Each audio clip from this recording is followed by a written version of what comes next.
Well, the green unit is back in force to start this period, and again, Habscheid, Sherman, Berry, Yanni, and Stiles out to face him. Kasatonov was shaken up, but he's out there and controls the puck right now as Fetisov gave it to him. Kasatonov to Karutov, trying to get away from Sherman, and Stiles is back for Canada to get it. Number 4, Stiles loses to Krutov. Stiles fell, trying to cover up on the puck. Knocked loose, and Sherman has to come back.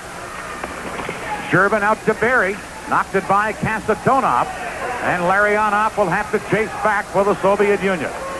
Igor Larionov, and as he touches the puck, icing called against Canada. Igor Larionov, by the way, he did not instantly become the center between Makarov and Karutov. He took over the job there in the 1981-82 season. Viktor Shlukov had been the centerman on that line. Here's a little more of the... That's the dance team I was telling you about. No, that's not bad. Now, who's going to let go first? That's you don't. I will let go of you. Makarov just says, that's enough of that. Well, that's a pretty good sequence there. Huh. Here's Tambellini on a face-off against Semyonov deep in Canada's zone.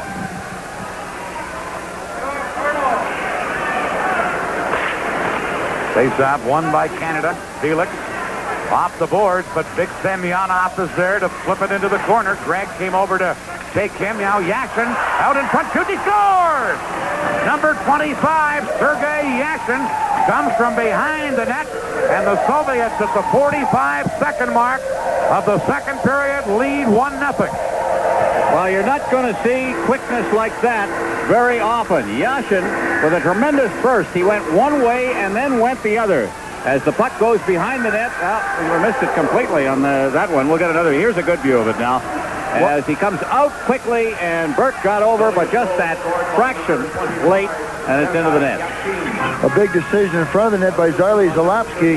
He guessed that Yashin was going to come out to one side, and he just went right around the other side and did the wraparound. Here the Soviets on the attack. Semyonov in to try and get it. Zalapsky quickly clearing it out. And Randy Gregg feeds Bill Graw at center. Leaves it for Zalapsky. Moves in, his shot wide of the net. Bill Graw at the right point. Shoots one wide of the target. Now Zalapsky missed it, and getting it is Svetlov. He has Yashin with him. Svetlov cuts behind the net. Gregg is after him and knocked him down. And Bill Graw back to get it for Canada. Claude Bill Graw into center ice to Zalapsky, but Byakin intercepts that.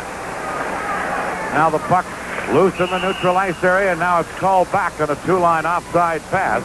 The scoring play, Yashin, is second of the Olympics from Semyonov. 45 seconds to time. Well, that quick goal there, you see Yashin going through the bench. He was not in the Canada Cup last year or the World Championships in 1987, but he came back for Izvestia, one of 4 forwards from Moscow Dynamo, who are here. Of course, most of the team made up of the Central Army players. Here is Chris Felix at center ice, firing it around on the boards. Back to get it is Schreiber. Couldn't hold it in. Now Schreiber into the other corner. To Bradley. He's checked. Waters had pinched in, but Homatov cleared it out of there. Canada shoot it right back in, and it's offside at the Soviet blue line as you look at number 8 of Canada, Brian Bradley. Well, he's going to stay here, I would imagine, with the Calgary Flames as soon as this one is over. With Calgary last year, in 40 games he did play with the Flames. He scored 28 points. Very smart hockey player. Montreal Canadiens fans might remember his father. He played in the Canadiens organization for a while in the minor league system. His name was Walter Bradley. Brian hails from Kitchener, Ontario. Here's a long shot off the Canadian defense stick up over the glass and into the crowd. You were talking about the Soviets as we look at one of their young up-and-coming stars, Kravchuk. My understanding, Ron, is they've made 7 changes from the team we saw in the Canada Cup, and I guess the team that was on the ice at Izvestia. Well, they were experimenting a lot during the Izvestia Cup, and a lot of those names that you see not there anymore were names we hadn't seen before in any case. But this team is not the type of team that changes a lot. Here's Kravchuk back to get it. Clears to Kamensky on the boards. Now to Igor Stelnov, number 4, who fires it in. Burke's there to clear it. Waters trying to knock it out. Here's Beckhoff trying to make a play. Couldn't, and Boisvert back for Canada. But a poke check at the blue line by Kropchak broke it up. Here's Beckhoff. Little wily center iceman, wiry. Shot in now by Kropchak and bounces back out, and here's Beckhoff there to pick it up. To Kasatonov. And he drops it to Fetisov. Fetisov shoots one, blasted that one wide of the net. And that shot had some smoke on it, didn't it? I thought it was going to go through the boards. He really leaned into it. Here's Tim Waters trying to clear it out. Fetisov back to get it. And that's icing against Canada. Good grief, I'd hate to be standing in front of a shot like that. Well, he just came up and he was given all that space, and he just came across the line. The defense was backing up, and he leaned into it. Well, it would have gone through Sean Burke if it had hit him. Well, that's one of the problems. You know, if you give a guy a free ride all the way through center ice, and he's got time to wind up, especially a guy with the strength of Fetisov, you know he's going to get to that blue line, and that's like facing a wrist shot from the dot. I mean, you don't see it until it hits something, and that was a perfect example of that. Kearney against Yaremchuk. Soviets win the draw, but the shot by Mogilny is blocked, and Von Karpen able to kick the puck into center ice. Kasatonov has it there now, giving it to Lomakin. Back to Fetisov. Now down right wing comes Kearney, trying to go around Zalapsky, centered in front. A shot on the net is knocked loose as the Soviet player had been knocked in there. Stops play. Well, look at the effort Randy Gregg made in blocking that shot. He's just getting up now, but he went down, and he was about to stop that with his head. Here it is again. The play will come into the slot. Now watch Randy Gregg, number 21. Forget about the net going off. Here it comes down. Now Gregg just goes down, and that's not the way you want to take a shot. You sprawl right into the shot like that. Well, you're asking for a lot of trouble and a sore jaw. Well, that's true. You know, sometimes you've got to make a decision to block a shot in a fraction of a second, and sometimes there is no method to your madness. And that's madness. That's dedication. That's wanting to win. Larionov, Zarutov, and Makarov up front. Back on defense, they're trying to team them with Gusarov and Biakin as they still work on the Canadian goal crease.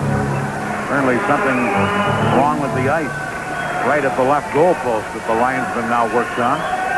Talk about the Larionov line. They have been the top scoring line in the Soviet Union for 7 straight years now, ever since they were put together. As I said, Shluktov used to be the center. Lou Nanny spent about 3 years trying to get Shluktov over here, and at one point thought he was going to get him for the Minnesota North Stars, but that fell through. Here's Canada with Ken Berry down left wing. Into center ice to Sherbin. He's checked and now Hapside. Over to Trent Yanni. Now to Berry into the zone. Larionov there to clear it out. Looked in by Yanni and controlled now by Sherbin. Sherbin shot it up the ice, but right onto Biakin's stick, and here's Larionov. Larionov, drop pass, poked in front, kicked that, and kicked wide by Makarov.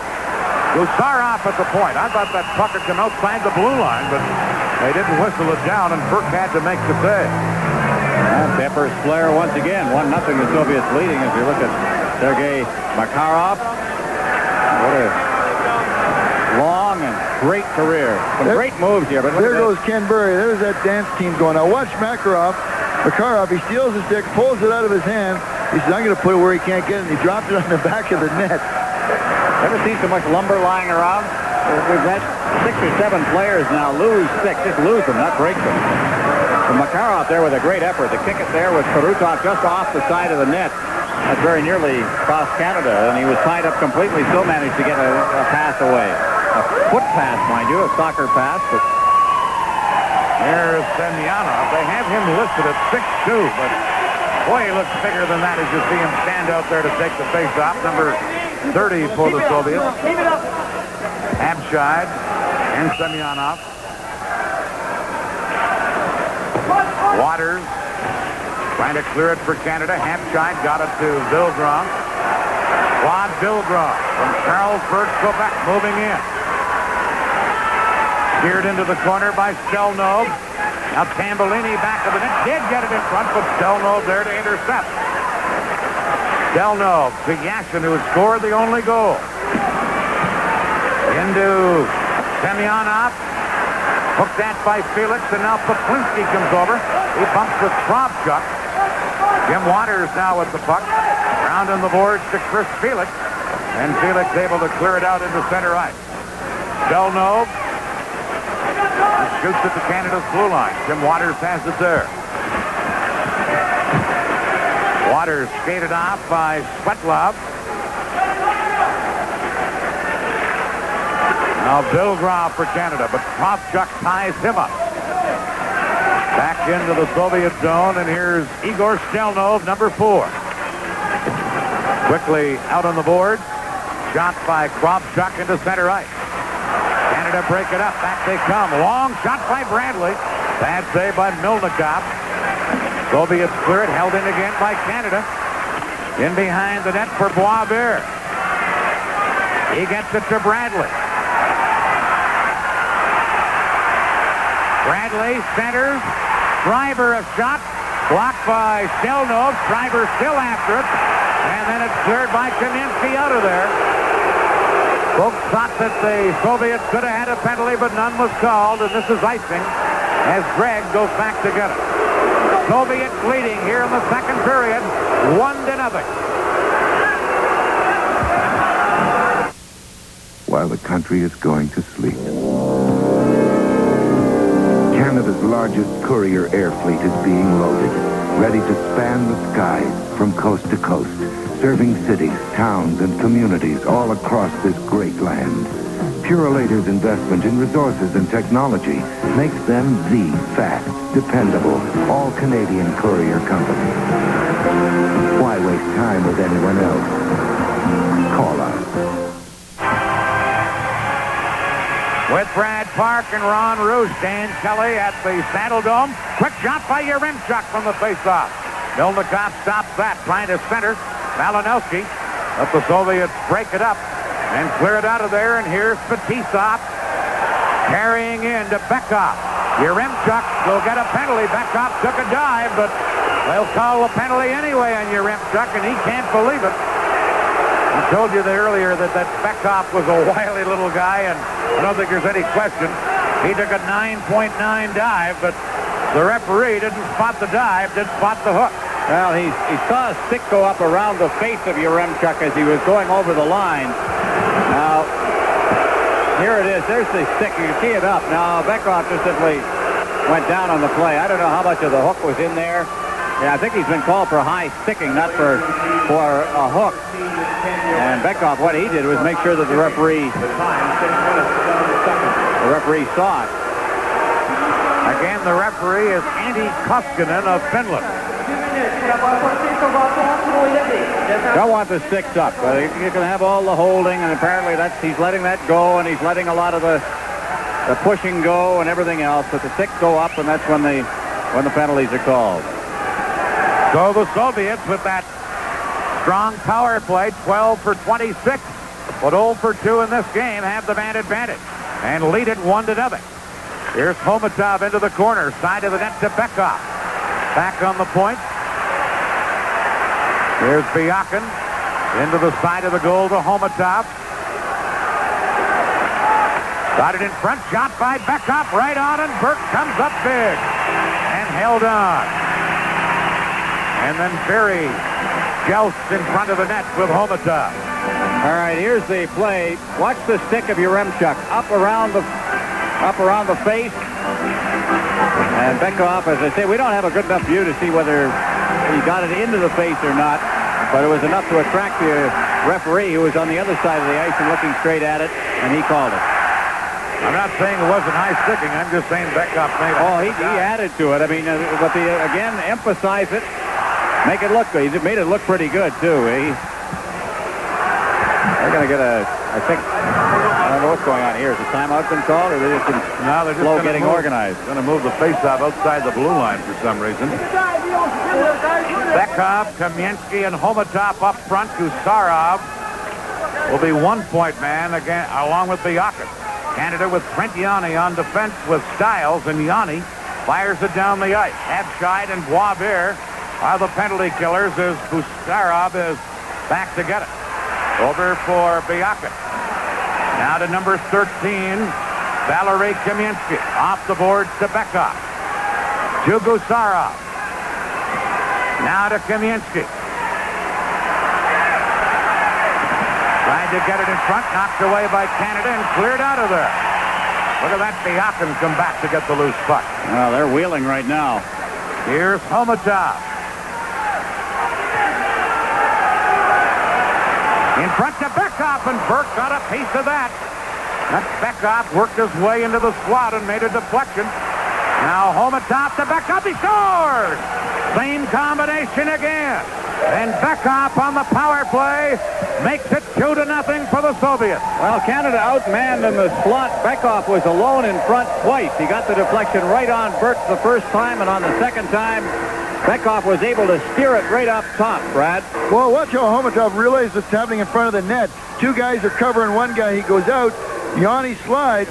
But what happened? He made a perfect pass around the feet of Trent Yanni. A very heads-up play by the part of Bekov because he realized that two guys were covering one guy in front of the net. That means that Yanni was going to be outmanned for a goal-mouth pass. That Bekov is like a water bug out there. He's 5'8", 160 pounds, and he's here, there, and everywhere. A lot of people like to compare him with Ken Linseman of the Bruins, who has that same style and attitude on the ice. Now Canada down 2-0, a power play goal. Bekov from Homatov and Byakin, 7:22 of the time. Here's Stelnov trying to shoot it in. Burke at the side of the net was going to clear it, and then Tambellini took the man out of the play and let Burke play the puck. Now there's Bekov getting a little treatment. A whack on the chin apparently through all of that. Now they're going to come out of this one with some bruises. You see, Stiles doesn't have a stick. And that's why he went to the man in front and Bekov went to the side. And he realized that there's Stiles' stick. So Bekov knew that he had some room, and that's why he went to the net with the puck. I mean, Homatov and made the pass to Bekov. What's happening out there, Brad? We see so many sticks lying on the ice. They're hanging on to each other and whacking each other and doing everything, and the sticks are being dropped. Well, what's happening is you're in front of that net, and to tie up a guy, if they're physically strong, the Russians, you grab their stick because that's as good as knocking them on the rear end sometimes and doesn't call a penalty. So they grab your stick, and now one guy pulls the stick out of the other person's hand. Here's Lomakin at center. Bilgrot checked him. Trying to fight up ice is Tambellini. He gets checked. And now back the other way is Lomakin shooting it into the Canadian zone. Waters for Canada. Canada trailing 2-0. Bilgrot to Chris Felix. Canada noted for their defense and also noted for their lack of offense. So this is a tough situation they face now. No icing on the play as the Canadian player Poplinski got down in a hurry to play the puck. Now Hampshire dropping it back for Gregg. Cleared into center. Here's Fetisov trying to break in. Fetisov to Karutov in the slot. Weak shot. Burke able to stop it, even though it was wide of the net. And then hold on to it. This isn't the game plan that Canada would like, Ron. Well, they don't like being behind. It's difficult for any hockey team to come from behind. Triply difficult for Team Canada to come from behind because they just aren't that kind of a team. They don't have that much offense. They need a break now. They need something to go in the net for them, something that can get them going. Now, Canada has not scored a medal round goal since 1980. Dan Dalvis scored a goal then. So they are, actually, it goes back even further than that. They didn't score a medal round goal since 1970, 68, I guess, because they missed a couple of Olympics. And 80, when they didn't reach the medal round. 84, they were shut out in both games in the medal round that they played. Here's Randy Gregg working it over on the far side. Now shot to center and taken over at the Soviet line by Fetisov to Larionov to Makarov. Makarov, wrist shot, Burke. Glove save. And he held on to it, and then Randy Gregg spins Makarov around in the goal crease. Burke flashing out that left hand to make an excellent save. There's Makarov. What a great career he has had since the day his brother, who was playing for the Central Army, brought him into the Central Army's dressing room and introduced him to his hero, Valery Harlamov. He went on to become Harlamov's replacement as the annual all-star left winger in the Soviet Union. Well, chicken tries to work on this Soviet team. It hasn't worked so far. They're leading 2-0. Here's Fetisov. To Karutov behind the net. Tied up on the play by Hampshire. Now Makarov. To Fetisov. Into the corner to Karutov to Larionov. Other point, Kasatonov banned on the shot, but then play is called as Canada's net had been knocked loose again. Now more tough sledding in front of that Team Canada net. I'll tell you, you don't want to. If you get in there, it's like getting into the trenches. Well, you know, there's an old coach's expression, you got to take a guy to the net, and that's been taken literally here tonight. You got to take him to the net, through the net, making sure that guy does not get into a play. Face-off will be to the left of Canada's goal. Shots on goal in the game. The Soviets 17, Canada 8. Both of the Soviet goals in this period. Soviets have outshot Canada 7-2 in the second period. You can see them coming on in the last couple of minutes of the first, and it's carried right over here to the second. Here's Hampshire, checked by Waters. And Winnipeg Jets defenseman Tim Waters starts to carry out of there. Up the middle for Schreiber. Schreiber couldn't get around the big defenseman Biakin. And back of the net is Gusarov. Misses Semyonov, but gets Yashin at center. And Chris Felix knocked it away. Into Bradley. Bradley for Canada. Bradley shoots, and a stick save by the goaltender Milnikov. Semyonov clears it out of there. And here comes Svetlov. But the only man back, Waters, played him perfectly and broke it up.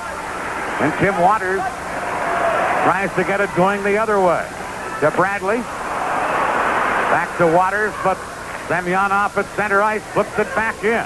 Here's Biakin coming in, but it's offside at Canada's blue line, and we're down to 9:42 left in the second period. Let's look in and listen at the Soviet bench if we can. They're pretty quiet guys right now. They've got the 2-0 lead. Come on, Victor, say something. Or eager. Is he going to be the next coach of the Soviet Union? Many people think so. Fellow in the foreground. Puck cleared in by the Soviets. Zalapsky back to get it. Out on the left wing side for Malinowski. Now to Zalapsky. Back to Malinowski. Headmanning to Yaremchuk. Yaremchuk trying to go around Kravchuk. Leaves it there. Comes back to Yaremchuk. He's tied up on the play. Couldn't get the shot off. And Kamensky cleared it into center ice. And Malinowski back to get it. Malinowski to Karpin. Now back to Malinowski. Into Karpin. But Kravchuk was there defensively. And the Soviet Homatov feeding to Kamensky to Homatov. Broken up by Zalapsky. He headmans it on left wing, and here comes Malinowski. Into the zone, trying to get it to Billgrom. Claude Billgrom flies to center. Yaremchuk in the other corner, but Stelnov all over him, and Bekov is able to carry out. Number 27, Bekov. Moving in, shoots, Burke a save. And then he covered up. And then Bekov trying to tug away at Randy Gregg, threw his glove away. Well, the main line, the green unit, has been tied up pretty well, but the other guys are now starting to come on. They've scored the goals. Here's Bekov. He's got that great speed. Fakes at the defense. Shot it off his back foot, Brad. Well, he had to. That's when the quicker you can release a puck, the more you can catch a goaltender. When you're going over there and you're off balance and that defense has got a stick on you, you better be able to pull the trigger or you're never going to get a shot away.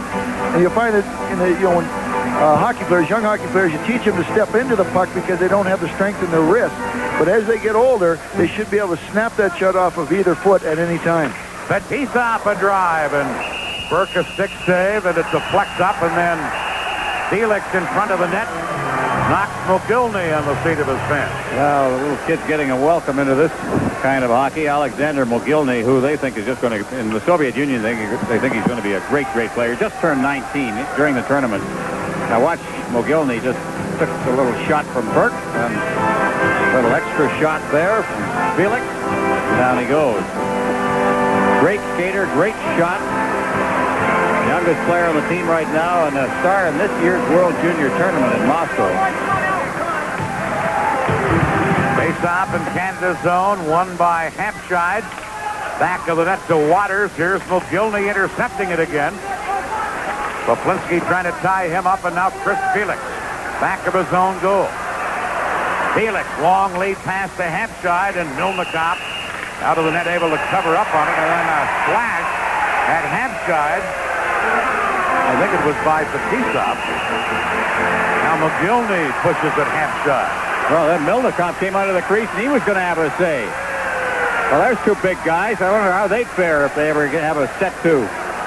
Fetisov, by the way, will fight. He was in one of the rare brawls in the World Hockey Championships. Wound up with a big suspension along with the two coaches. Dave Johnson, the U.S. coach here, was the coach at that time for the U.S. team. Jimmy Johnson in Pittsburgh.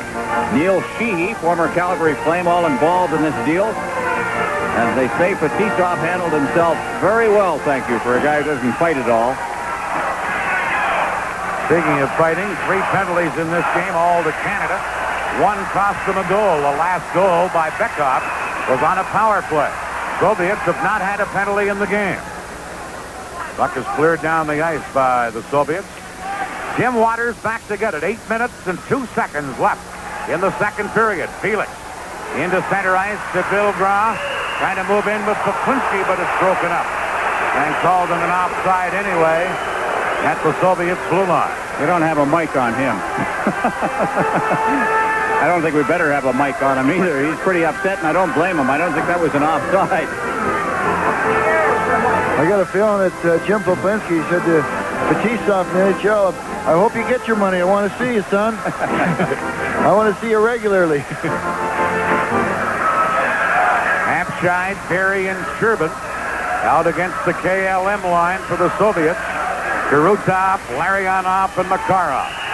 Now Makarov, and now back to the play. We're going to get a penalty. An interference call against Fiakin. First penalty of the game against the Soviets. The Canadian power play coming up right here. There's only one reason, one simple, honest, one excellent reason why you have made Labatt 50 so amazingly popular. Quite simply, it's the care and attention that we put into brewing one of the best beers in the world.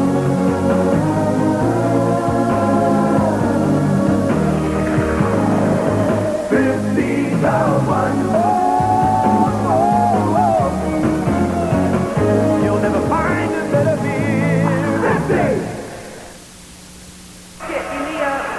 Well, an interference penalty against Fiakin. Let's see what Canada can do here. Well, they don't score a lot of goals, but I think now is the time. 3 for 16 on the power play during this tournament. Canada center, Hampshire shoots. Oh, and he shot it just wide. Great chance by Hampshire. Berry trying to center again. Hampshire in to help out in the corner. He gets dumped. And Fetisov knocked down the Canadian player. Fans thought that there should have been a penalty as Berry was dumped, but the referee let it go. Loose puck. Stolen here by Kurutov. But he's thinking in defensive terms and comes all the way back to center. Now he'll attack, and Berry takes him out of the play. Hampshire couldn't get it by Fetisov. Here's Makarov. Back into his own zone to Gusarov. Over to Fetisov. And the Soviet captain fires it down the ice.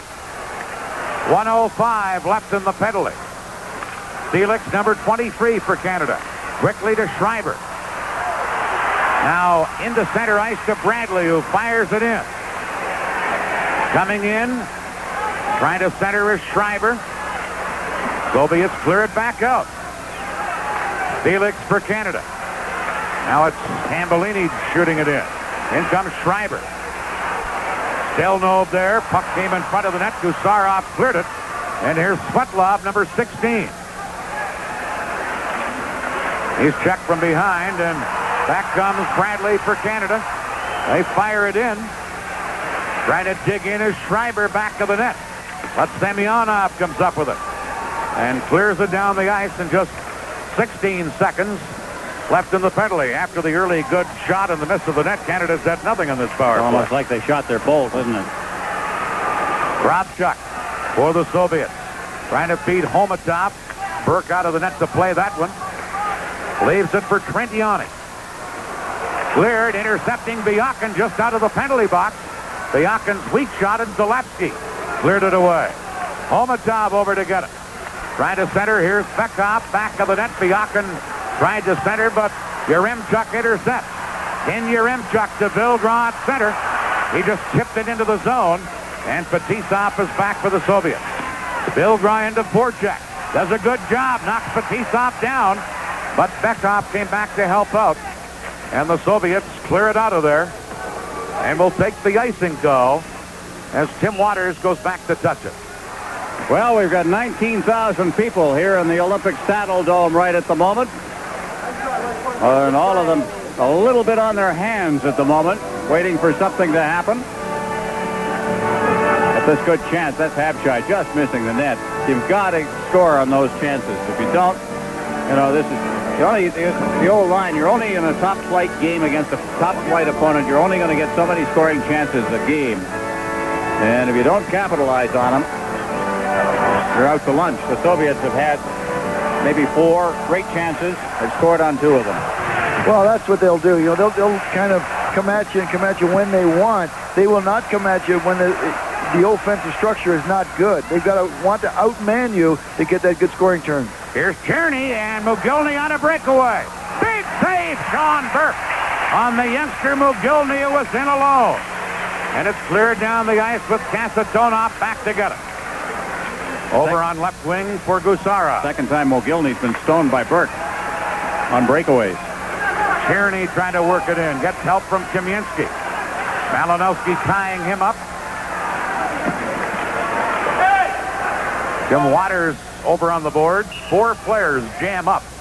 And it's held there, and we get a stoppage. Big save by Sean Burke. Well, he just stands tall, literally and figuratively. Big guy, 6'3". Here's Mogilny coming in now, and a nice setup on the play as it's set in by Chernik. Keep your eye on Burke here. Watch, he just stood his ground. He did not flinch. He backed in far enough. He knew he had backed in far enough. He says he's got to shoot it. If he doesn't, I'm going to my right because he's going there. Still got his iTech equipment from the World Junior Championship. He's the only Soviet to wear the full face guard. Here's Trentiani for Canada. 4:33 left here in the second period. Now Tony Stiles, number 4, crossing center and dumping it in. Fetisov trying to shoot it back out. There's Schreiber held it in. His shot turned aside by Melnikov. And now on the attack, Larionov, a quick shot, and that gave Burke difficulty, but he kicked out his right leg, made the save, and here's Trentiani. Flips it in with Fetisov back to get it. Over to Kasatonov, into center ice to Larionov. Larionov to Karutov. Zalewski there to bump him off the puck. Zarley Zalewski, number 1 draft choice of the Pittsburgh Penguins a couple of years ago, to Schreiber. Milnikov handles that. And Fetisov, trying to carry out, was in trouble. Gives it to Kasatonov, to Yashin. He scored the Soviets' first goal. Trying to get around Gregg. Couldn't. Here's Makarov. Centered in front. Carried away by Poplinski. Jim Poplinski from the Calgary Flames misses Tambellini with a pass, and Kravchuk there to clear it away. And Poplinski back to get it to Trentiani. Now into center ice for Tambellini. Shoots. Milnikov save. Rebound. Quickly cleared away by Kravchuk before Tambellini could get it. And the Soviets shoot it into the Canadian zone. Waters back after it. Now to Poplinski. Kamensky held it in. Here's Felix for Canada. Soviets showing at this point they know how to play a little bit of defense too. Well, they've shut them down now, and the game is just getting into that kind of a stage. Canada really needs a break now. They need something that'll get them started, put the Soviets back on their heels a little bit. Homatov doing some fancy stick handling. Homatov knocks the Canadian defenseman down, but Canada come up with the puck, and here's Poivre. Couldn't get it out of the zone. Kamensky held it in. Chris Felix back to get it. Losing. Here's Homatop, centered, but Wabear intercepts. Here he comes with Schreiber. Pass to Schreiber. Kravchuk back defending on the play. And he just rides Schreiber out of the play. And Beckhoff able to clear it. Here's Kamienski. Moves in, and the play is offside. Mogilny in ahead of the play over on right wing, and we're down to 1:59 left in the second period. A second period that's been dominated by the Soviets. Cliff Fletcher watching Brian Bradley, a couple of other players on the ice that he'd like to have. And as we mentioned, about 19,000 people here in the Saddle Dome. There are anywhere between 30 and 50,000 who couldn't get in here who are down at the plaza. And the medal ceremonies are going on down there. Boy, do they jam that place every night. Part of the celebrations in Calgary, and what a celebration it's been for the last week and a half. And then a laser show plus fireworks every evening really has this town excited, plus all the visitors.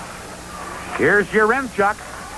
Tell you what, it excites the folks a little more would be a goal by Canada run. Well, I'm a little surprised at how quiet this crowd is here in this building. They have not really gotten into the game. It's almost like the tension got the better of them, and they're on the edge of their seats. They really never got into it from the beginning, and now trailing 2-0. Team Canada could do with a little support down there, and all they're getting is the kind of moral support without the vocal side of it. Well, what's happening is that Team Canada has not really been getting in the last 10 minutes any good scoring opportunities other than the power play chance by Schreiber. So if you don't get the 2-on-1 or the 3-on-2, it's hard to bring people to your feet. Face-off won by the Soviets at the point. Gusarov, but now they rule the puck was dropped unfairly, so they'll do it over again. Soviets have scored 2 goals in this period. Yashin at the 45-second mark, and then a power play goal by Beckhoff at 7:22. And they've controlled it since that point. Here's Yaremchuk. Down right wing. Cutting in. Got it in front. Mildakov a save. Soviets quickly clear it. Yanni at the point. Firing it in. Yaremchuk back of the net. Couldn't get it. Now Harpin centered. But that's cleared away by Cherney for the Soviets and shot down the ice. One of the few offensive thrusts that Canada's had. That provided by Yaremchuk on that last rush. Canada again. Vilgraw, long pass for him. Missed him. And it's icing as Gusarov is back to touch it. Not very often you'll see a Soviet outskated, but Gusarov there with Yaremchuk coming down on him just went by him on the way down towards the goal. Gusarov, may I say, kept the lane blocked. There wasn't a tremendous chance there. Kind of a one-hander for Mildakov. Well, I've chased Ken Yaremchuk and I'll tell you right now, that man, I never went fast enough to hurt myself. That man goes too fast. Larionov, Kurutov and Makarov with Fetisov and Kasatonov. And as Canada has done for much of the game, they send out Abscheid, Berry, and Shervin. The coach talking to McGillney. McGillney's upset. The coach is really upset. Was that a pat to go get him or don't do it again? Not from Tikhonov. It wasn't go get him. It was, what'd you do? I think he said, the coach, they're whacking at me.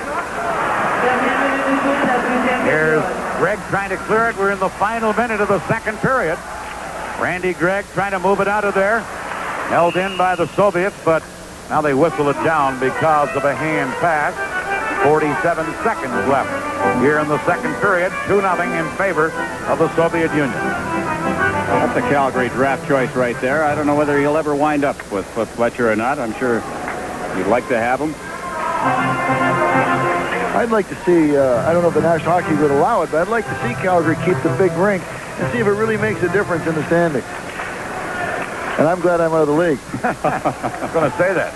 Fine for you since you've retired. Here's Gregg trying to feed it to Hampshire. Shot in. Now there's a tripping call as the Canadian player Zalapsky upended, and Soviets will get a penalty. Canada on the delayed call trying to center it. And now as Kasatonov comes up with it, now a tripping penalty. Makarov, Dan, what happened was Zalapsky was moving in. Makarov had his stick down, and Zalapsky either stepped on the stick or got a little help. I think we'll have to see here. Right along the boards. Here he comes in there. Oh, And he got the stick. He got tripped. He put it right on that left ankle. And when you want to take that, if that's your next stride, you're going to be looking at the ice awful close. Fifth penalty of the game, second to the Soviets. 23 seconds left in the period. Let's see what Dave King sends out for a power play alignment. Hampshire, Poplinski, and Boisvert up front. Tambellini will be a point man along with Felix. Ready on the faceoff. Hampshire against Karutov, and Karutov wins it. But Tisop trying to clear it, got it to Karutov, who fires it down the ice. This is Tambellini. To Felix.